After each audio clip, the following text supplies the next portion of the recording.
Hello दोस्तों, नमस्कार। स्वागत है आपका home science classes with SR में। दोस्तों, आज की क्लास में हम पॉलीसैकेराइड पढ़ेंगे। जैसा कि आपको दिख रहा है कि पॉलीसैकेराइड, ठीक है। आज का टॉपिक हमारा पॉलीसैकेराइड है।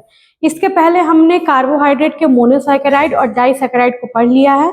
आज हम पॉलीसैकेराइड को पढ़ेंगे। तो आइए चलिए देखते हैं पॉलीसैकेराइड क्या होता है। ठीक है, पॉलीसैकेराइड क्या है, what is polysaccharide. Polysaccharide carbohydrate, एक मिनट, सॉरी। पॉलीसैकेराइड बेसिकली क्या है? कार्बोहाइड्रेट अणुओं की लंबे श्रृंखलाओं से बने बायोमॉलिक्यूल्स का एक प्रमुख समूह है।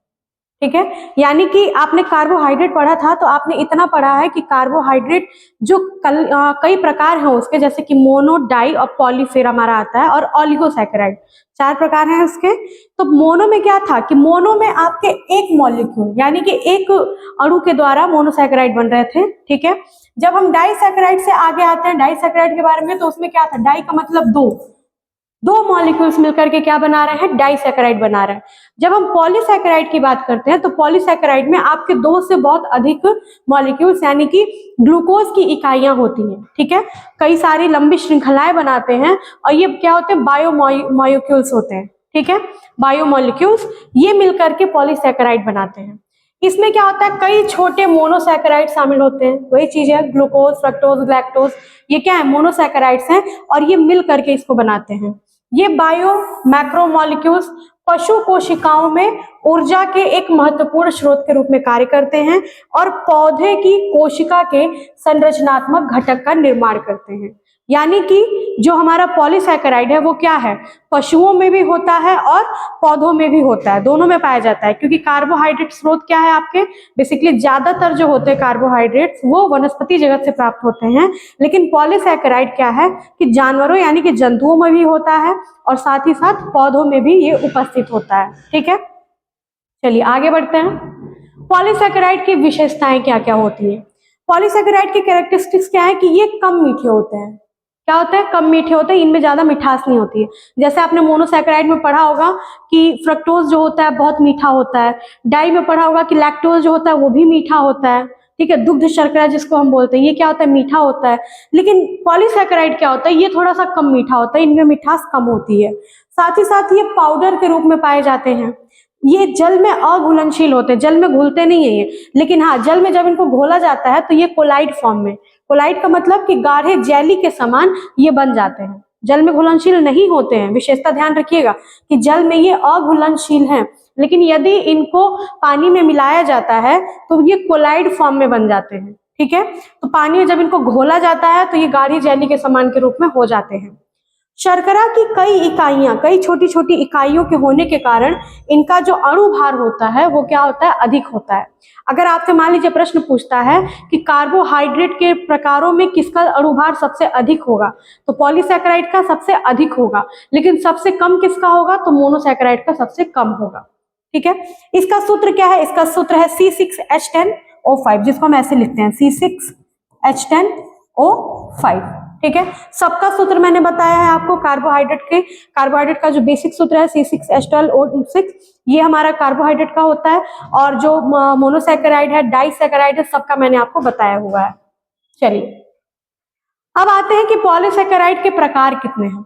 तो मेन जो हमारे क्वेश्चंस बनते हैं, जो हमारे प्रश्न बनते हैं, वो यहां से बनते हैं और उसकी विशेषताओं से भी बनते हैं। ठीक है, अभी तक हमने क्या समझा कि पॉलीसैकेराइड क्या है। पॉलीसैकेराइड कार्बोहाइड्रेट का ही एक प्रकार है जो कि जटिल रूप में होता है।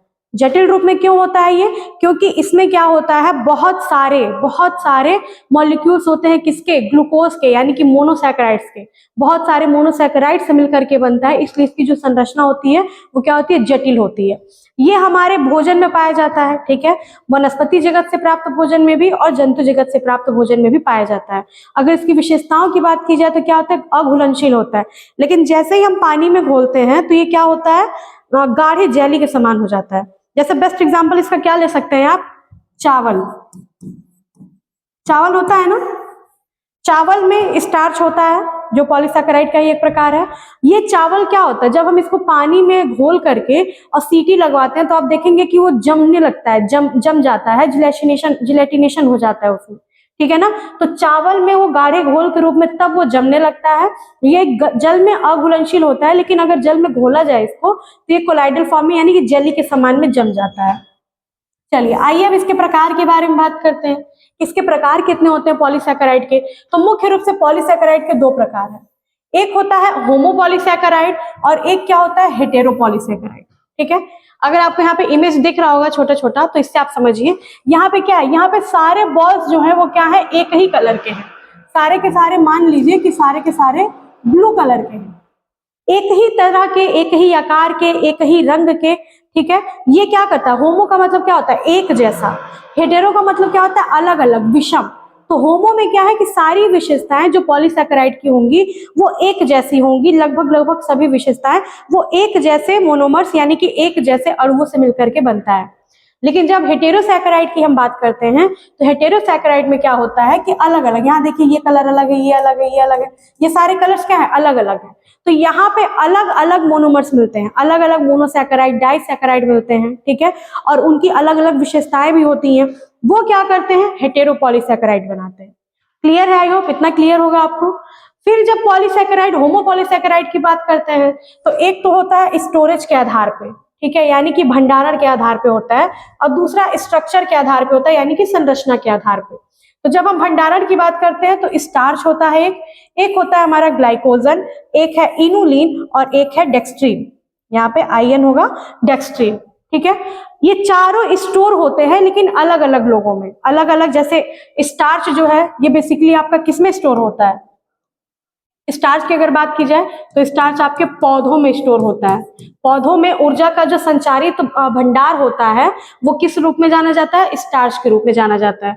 ग्लाइकोजन के रूप में ये किस में होता है, जंतुओं में, जंतुओं में यानी कि मनुष्यों के शरीर में भी ग्लाइकोजन के रूप में उपस्थित होता है। ग्लाइकोजन के रूप में कहाँ कहाँ होता है, तो यकृत और मांसपेशियों में। कुल मिला जुला करके लगभग 550 ग्राम जो होता है यकृत और मांसपेशियों में ग्लाइकोजन का स्टोरेज होता है।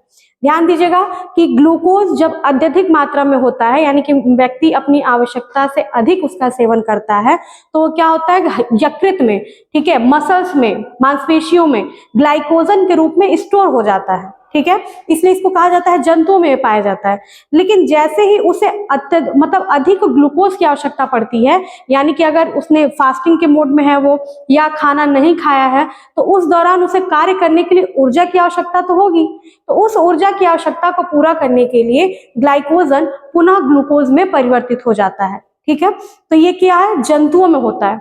इसके बाद इनुलिन, इनुलिन क्या होते हैं, जो राइजोम्स होते हैं, राइजोम्स हो गए और जड़ें हो गई, जड़ें जो कुछ कुछ भोज्य पदार्थ होते हैं उनके जड़ें, यानी कि जड़ों में और राइजोम्स में ये पाया जाता है। ठीक है, डेक्स्ट्रीन क्या है, डेक्स्ट्रीन के रूप में ये यीस्ट और बैक्टीरिया में यानी कि खमीर और जीवाणुओं में स्टोर होता है। खमीर और जीवाणुओं के अंदर भी जब ऊर्जा का भंडार होता है तो वो किस रूप में होता है, डेक्स्ट्रीन के रूप में होता है। क्लियर है आई होप। स्टोरेज के आधार पे स्टार्च है, ग्लाइकोजन है, इनुलिन है और डेक्स्ट्रीन है, ये चार है आपके, और चारों अलग अलग भागों में क्या होता है, संग्रहित होते हैं। अलग अलग जीवों में, पौधों में अलग अलग रूप में संग्रहित होते हैं। अब अगर संरचना की बात की जाए यानी कि स्ट्रक्चरल बेस पे बात की जाए तो तीन तरह के ये भी हैं आपके। ठीक है, तीन तरह के हैं, कौन कौन से, सेल्यूलोज है, लिग्निन है और काइटिन है। ठीक, सेल्यूलोज, लिग्निन और काइटिन तीन प्रकार के हैं। सेल्यूलोज जो होता है वो प्लांट सेल वॉल है, यानी कि ये भी किसमें है, पौधों से संबंधित है। पौधों में, पौधों के सेल, पौधों की कोशिकाओं की जो ऊपरी परत होती है वो किसकी बनी होती है सेल्यूलोज की बनी होती है। ठीक है, जैसे हमारे मनुष्यों में क्या होता है, हमारे मनुष्यों की जो कोशिका झिल्ली, कोशिका भित्ति तो नहीं, कोशिका झिल्ली जो बनी होती है वो प्रोटीन की, ग्लाइकोलिपिड्स की, इनसे मिलकर के बनी होती है। वैसे ही पौधों के जो प्लांट सेल वॉल होता है वो किससे बनता है, सेल्यूलोज से मिलकर के बनता है। ठीक है, तो ये स्ट्रक्चर, संरचना के आधार पे बात कर रहे हैं तो एक प्रकार सेल्यूलोज है जो कि पौधों के स्ट्रक्चर बनाने का काम करता है। दूसरा लिग्निन है, वुडी प्लांट्स में, वुडी प्लांट्स यानी कि लकड़ी वाले जो पौधे होते हैं, पेड़ होते हैं, वैसे जब तक ये छोटे होते हैं, हरे हरे से दिखाई देते हैं, तो इनको निर्माण कौन करता है, सेल्यूलोज, सेल्यूलोज से बनते हैं। लेकिन जैसे ही वो बड़े होने लगते हैं यानी कि लकड़ी के फॉर्म में आने लगते हैं तो उनमें कौन सा तत्व होगा, लिग्निन, यानी कि पॉलीसैकेराइड जो होगा उनमें लिग्निन के रूप में पाया जाएगा। अगला काइटिन, काइटिन जो होते हैं फंगस, फंगस का सेल वॉल, फंगस का सेल वॉल यानी कि कवक का जो कोशिका भित्ति होता है, कवक की कोशिका भित्ति, ठीक है। इन सब चीजों के बारे में देखिए मैंने डिटेल में पढ़ाया हुआ है, कोशिका भित्ति, सेल के बारे में। अगर आपको ये क्लास करनी होगी और डिटेल में समझना होगा तो एक केसी जोन चैनल है हमारा, दूसरा चैनल, उस चैनल पे मैंने बायो की क्लास में इस चीज को बताया हुआ है, ठीक है। और केसी जोन चैनल पे ही हमारा होम साइंस का भी एक प्लेलिस्ट बना हुआ है जिसमें मैं टीजीटी पीजीटी के जो प्रीवियस ईयर के क्वेश्चन है उनको भी करा रही हूँ, ठीक है। तो आप दोनों ही चैनल पे होम साइंस के बायो की क्लासेस देख सकते हैं। तो कवक की जो कोशिका भित्ति है वो किससे बनी होती है, वो काइटिन से बनी होती है, ठीक है ना, फंगस की। जैसे मशरूम हो गया, मशरूम फंगस का सबसे बेस्ट एग्जांपल है, तो वो क्या है, काइटिन से बना होता है और वो भी स्ट्रक्चरल फॉर्म में होता है। तो ये सारे क्या है, ये होमीपोलोसैकेराइड है, होमीपॉलीसैकेराइड, जो कि स्टोरेज और स्ट्रक्चर के आधार पे डिवाइड है। इसके बाद आते हैं हम हेटेरो वाले, हेटेरोपॉलीसैकेराइड में जो अलग अलग है, ठीक है, अलग अलग मोनोमर्स हैं, अलग अलग उनके साइज है, आकृतियां हैं उनके आधार पे। तो ये क्या है, दो तरह के, नॉन नाइट्रोजनस है और नाइट्रोजनस है, यानी कि नाइट्रोजन युक्त है और नाइट्रोजन रहित है, दो प्रकार के हैं। तो जो नाइट्रोजन रहित होते हैं, जिनमें नाइट्रोजन नहीं होता है, वो होता है अगर, अगर जिसे हम बोलते हैं, यानी कि सी वुड, जो हमारी समुद्री पेड़ पौधे होते हैं उनमें ये पाया जाता है, ठीक है। उनका जो समुद्री पेड़ पौधों की जो संरचना होती है वो अगर अगर से बनती है। गम्स यानी कि प्लांट सीड्स और बार्क, गोंद जो होता है, हम क्या करते हैं, आपने देखा होगा गोंद का पेड़ होता है, उसकी छाल से निकाला जाता है, ठीक है। कुछ गोंद ऐसे होते हैं जो बीजों से निकाले जाते हैं। तो ये सारे क्या है, नॉन नाइट्रोजनस, इसमें नाइट्रोजन का यूज नहीं किया गया है। फिर आपका हेमीसेल्यूलोज, ये भी सेल्यूलोज के प्रकार का ही होता है, ठीक है, लेकिन ये क्या है, plant cell wall, plant cell wall इससे भी बनता है। हेमीसेल्यूलोज और सेल्यूलोज दोनों लगभग मान के चलिए समान ही होते हैं, बहुत बेसिक सा अंतर होता है इनमें। फिर हमारा पैक्टिन, ये भी क्या करता है, खासकर पौधों, जो पौधों की बाहरी छाल होती है, जो सेल्यूलोज और काइटिन लिग्निन बनाते हैं, वैसे पैक्टिन भी होता है। पैक्टिन भी उसी सेल वॉल का निर्माण करता है, लेकिन पैक्टिन की खास बात यह है कि पैक्टिन जो है वो आपका पके हुए फलों में अधिक मात्रा में होता है। किसमें होता है, पके हुए फलों में, ठीक है। आप होम साइंस के विद्यार्थी हैं तो आपको पता है कि जब जेली, जूस, स्क्वैश, जैम वगैरह बनता है तो पैक्टिन का यूज होता है, ठीक है। वो पैक्टिन कहाँ से प्राप्त होता है, पके हुए फलों से ही। कच्चे फलों में भी होता है लेकिन वो परिपक्व फॉर्म में नहीं रहता है, यानी मैच्योर फॉर्म में नहीं रहता है। जब धीरे धीरे पौधे यानी फल जो होते हैं वो पकने लगते हैं, तब पके हुए फलों में पैक्टिन की मात्रा ज्यादा हो जाती है, ठीक है। तो ये सारे क्या है, आपके नॉन नाइट्रोजनस, जिनमें नाइट्रोजन का यूज नहीं होता है।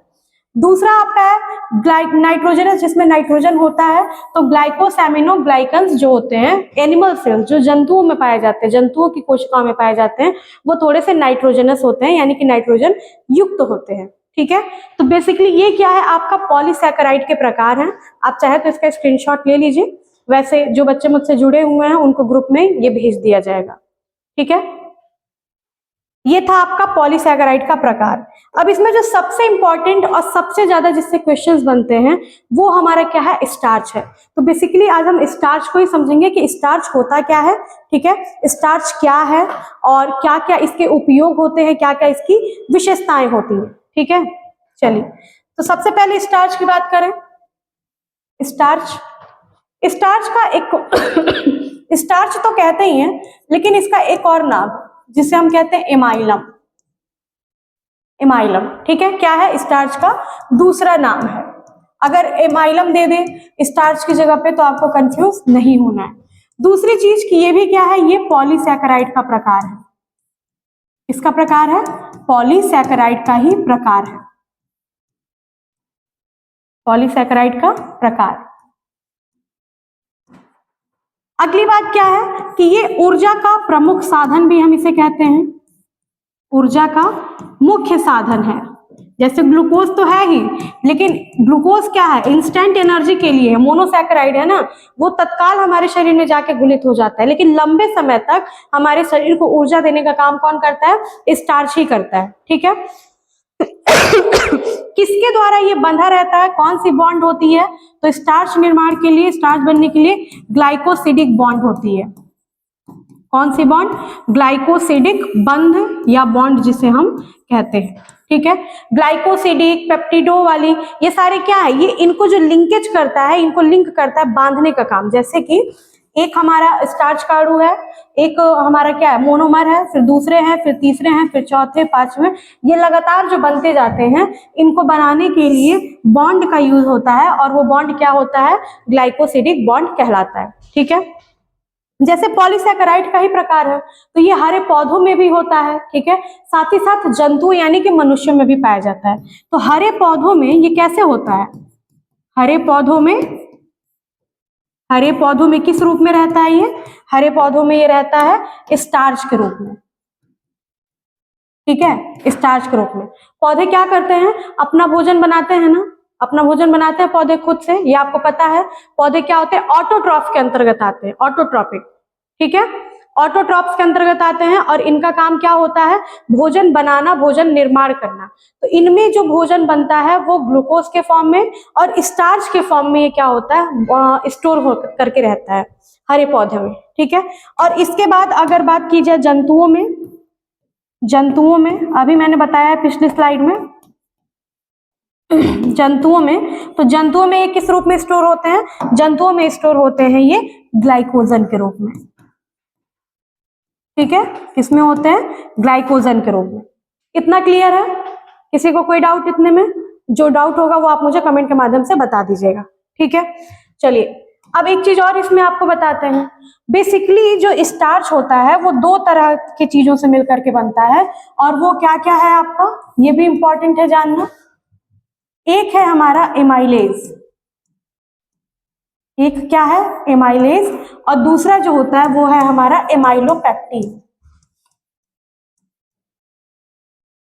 एमाइलोपेक्टिन, ठीक है, इन दोनों से ही मिलकर के क्या बनता है, स्टार्च बनता है। ध्यान दीजिएगा, एमाइलेज क्या है आपका, एमाइलेज एंजाइम है, लेकिन एमाइलोज और एमाइलोपेक्टिन क्या कर रहे हैं, ये आपका स्टार्च बनाने का काम कर रहे हैं। एमाइलोज जो होता है बेसिकली ये क्या होते हैं, ये लीनियर होते हैं, लीनियर श्रृंखला यानी कि लीनियर चेन होता है। जैसे कि इसके जो मोनोमर्स होते हैं वो क्या होते हैं, लीनियर, रेखीय फॉर्म में एक दूसरे से जुड़े रहते हैं।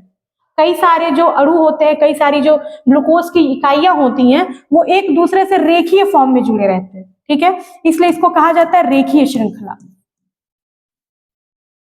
ये क्या होती है, रेखीय श्रृंखला होती है, पहली चीज। ठीक है, एमाइलोपेक्टिन क्या होता है, एमाइलोपेक्टिन रेखीय में नहीं होता है, ये शाखित में होता है। यानी कि ये आगे चल रहा है, फिर ये आगे कन्वर्ट हो जाएगा, फिर ये आगे चल रहा है, फिर ये आगे कन्वर्ट हो जाएगा और चीजों में, फिर ये चल रहा है, फिर ये बदलता जाएगा, बढ़ता जाएगा, यानी कि इसमें शाखाएं बनती रहती हैं। ठीक है, शाखाओं के द्वारा ये होता है, इसलिए इसको क्या कहते हैं हम, शाखित श्रृंखला। शाखित श्रृंखला। ठीक है, ये हो गया पहला पॉइंट। अच्छा, इसको एक चीज और इसमें आप जान लीजिए, दूसरी बात क्या है कि एमाइलेज और एमाइलोपेक्टिन रेखीय और शाखित होने के कारण इनमें जेल बनने की जो प्रक्रिया होती है वो भी अलग अलग तरीके से होती है। ठीक है, एमाइलोज में क्या होता है, एमाइलोज क्या करता है कि रेखीय श्रृंखला है, इसलिए इससे जेल जो होता है, जेल जो गाढ़ा जेली के समान होता है, जेलिटिनेशन, वो प्रक्रिया जल्दी होती है। ठीक है ना, तो दूसरा पॉइंट यहाँ पे क्या लिख सकते हैं कि जेल आसानी से बनते हैं। ध्यान दीजिएगा, इन्हीं पॉइंट्स से प्रश्न बनते हैं आपकी परीक्षा में डायरेक्ट। ठीक है, यही विशेषताएं दी हुई होती हैं और आपको समझना होता है। ठीक है, यही विशेषताएं दी रहती हैं और आपको क्या करना होता है, उनको पहचानना होता है। 1 2 3 मल्टीपल चॉइस ऑप्शंस के थ्रू में दिया रहता है। ठीक है, इसमें क्या होता है, चूंकि ये शाखित होती हैं, चलते चलते कहीं और डाइवर्ट हो जा रही है, फिर चलते चलते कहीं और डाइवर्ट हो जा रही है, तो इससे जेल बनाना क्या होता है, मुश्किल होता है, इसलिए इससे जेल नहीं बनता है,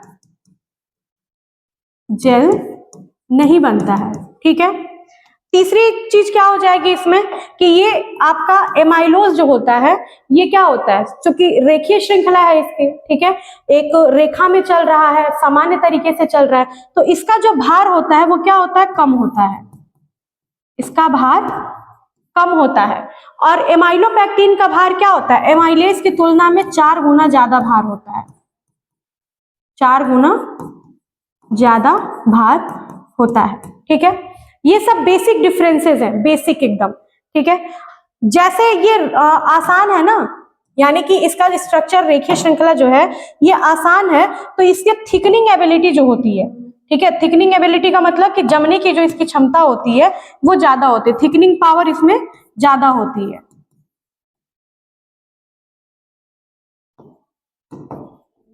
thickening power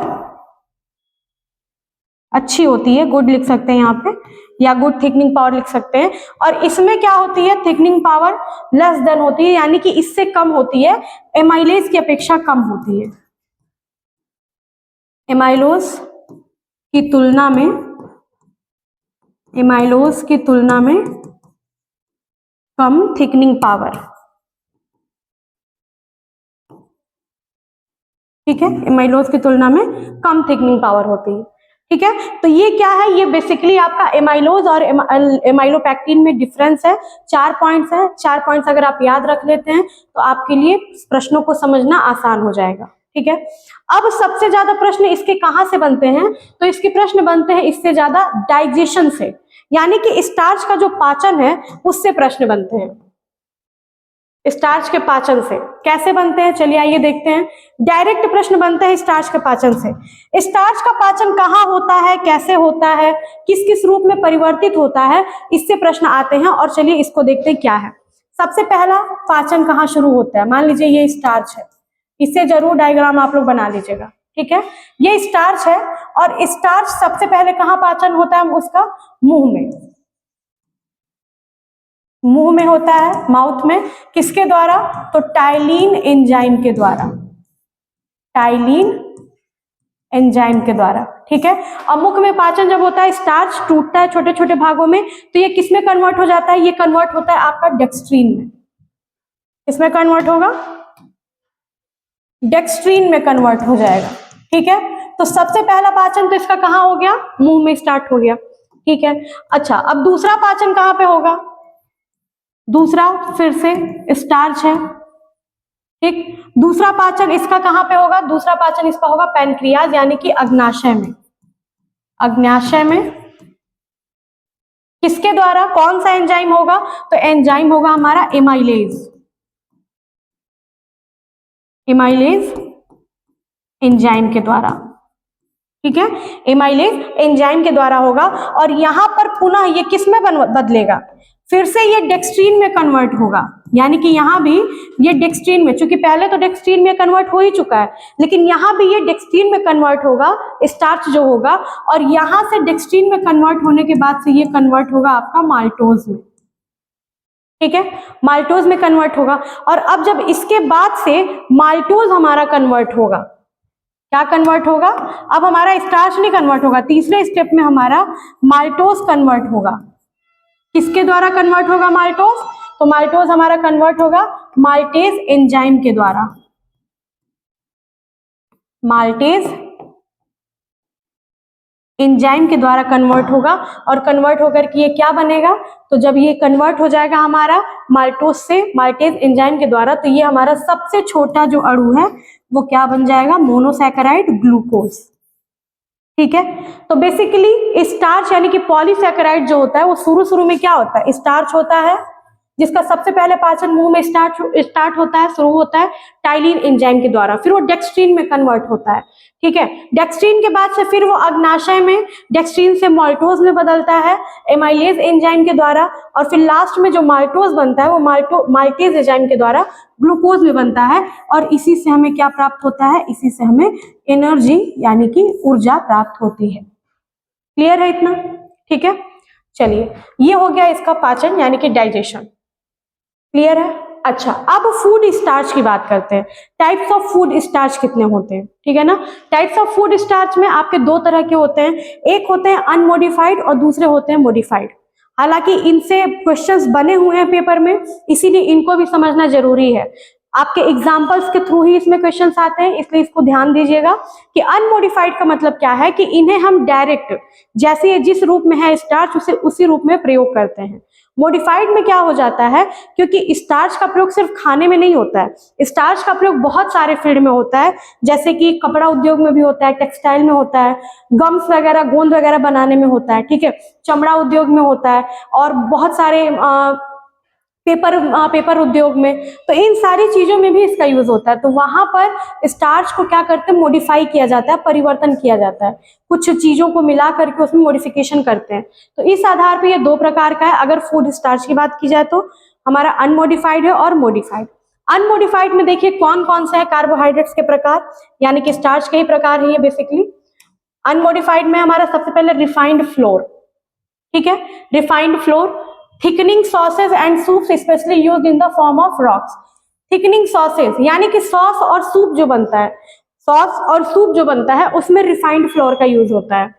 rice, thickening soup and rice pudding, जो राइस पुडिंग यानी कि फिरनी अपने यहाँ बनती है, पुडिंग बाहर के देशों में ज्यादा प्रचलित है, उसको बनाने में राइस स्टार्च का यूज किया जाता है, राइस के स्टार्च का।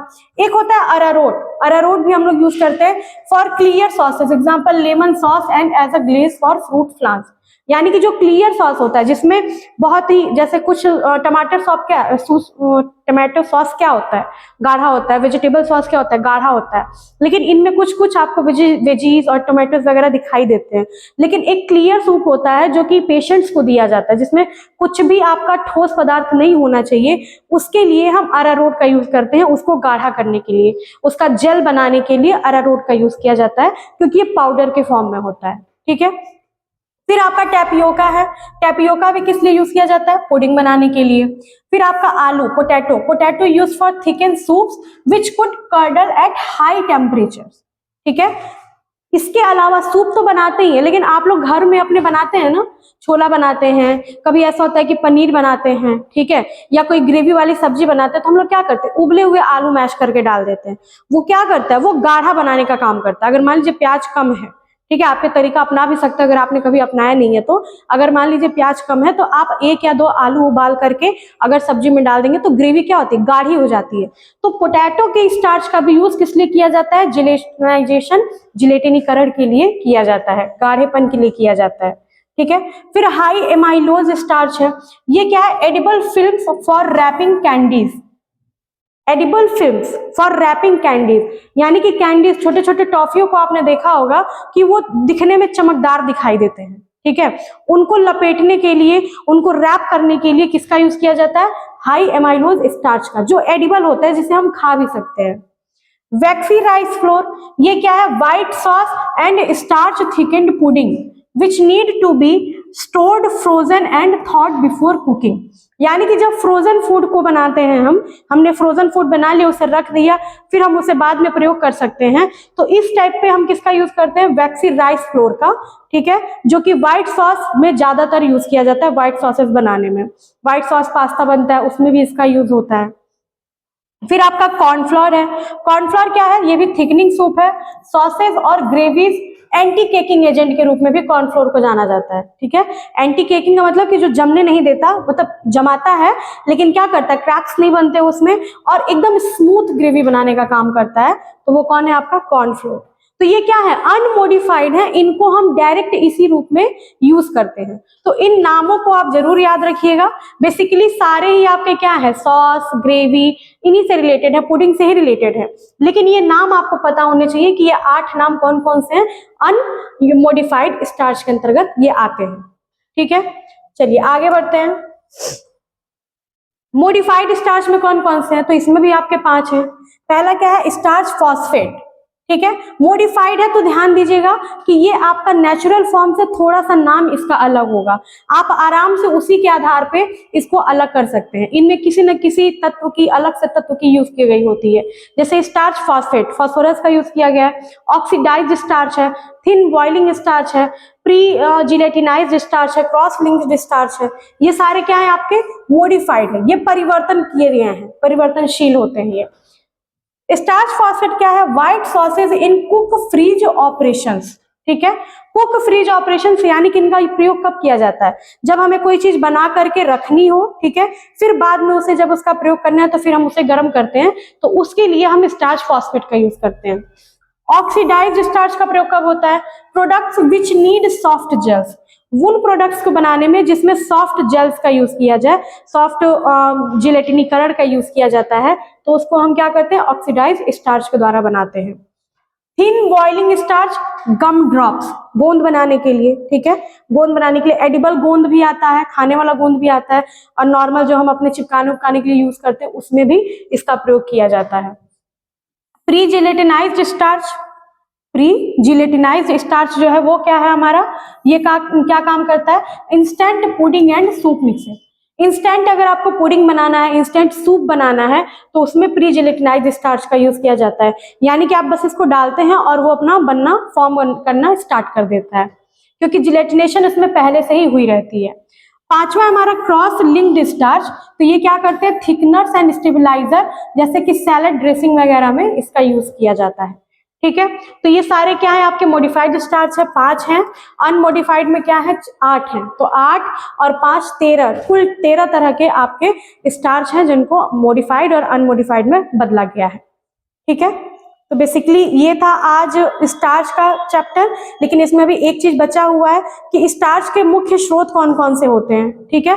तो स्टार्च का मुख्य स्रोत क्या है, बेसिकली स्टार्च जो होता है वो पौधों के जड़ों में, उनके बीज में पाया जाता है, ठीक है, फलों में पाया जाता है, फूलों में पाया जाता है स्टोरेज फॉर्म में, और अलग अलग रूप में होता है। जैसे अगर जड़ों की बात की जाए तो जड़ों में पोटैटो, आलू में हो जाएगा, ठीक है, हम जो गंजी खाते हैं, कसावा जिसको बोलते हैं, उसमें पाया जाएगा, ठीक है। अगर बीजों की बात की जाए तो बीजों में हमारे राइस, चावल में पाया जाएगा, अन्य जो सीरियल्स हैं उनमें पाया जाएगा, ठीक है। इसके अलावा अगर फलों की बात की जाए, देखिए बीन्स में भी पाया जाता है, फलों में भी पाया जाता है स्टार्च, हमारे आम में हो गया, सेब में हो गया, जो मीठे फल है उनमें भी पाया जाता है। ब्रेड भी क्या है, स्टार्च का ही एक सोर्स है। तो बेसिकली ये क्या है, स्टार्च के ये सारे के सारे सोर्स हैं जो कि जड़ में, फल में, बीजों में, सब में पाए जाते हैं, ठीक है।